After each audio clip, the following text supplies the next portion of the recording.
বাংলাদেশের কামলা মামলা চলে না।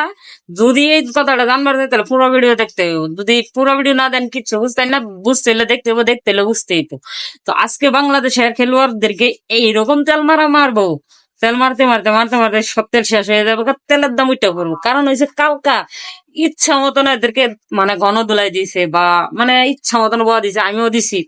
কিন্তু কথা হয়েছে কি, আজকে যান বোলিং এর পারফরমেন্স এত ভালো এত ভালো, তানভীর হোসেন, তারপর হচ্ছে শামীম আহমেদ, মিরাজ, সবার মানে বোলিং এর পারফরমেন্স অনেক ভালো।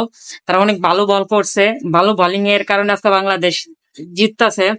তো আমি ভিডিওটা বানাইতেছি এখন বাংলাদেশের মনে করেন 8 উইকেট গেছে গা, এই মুহূর্তে আমি ভিডিওটা মেক করতেছি, হয়তো মানে ছাড়তে ছাড়তে দেরি হবে, আমার বিশ্বাস বাংলাদেশ জিতে যাবে। তো বাংলাদেশের মনে করেন ব্যাটিং এর পারফরমেন্স তেমন ভালো না, ভালো করছে তানজিম সাকিবের। তো বোলিং কিন্তু অসাধারণ বোলিং।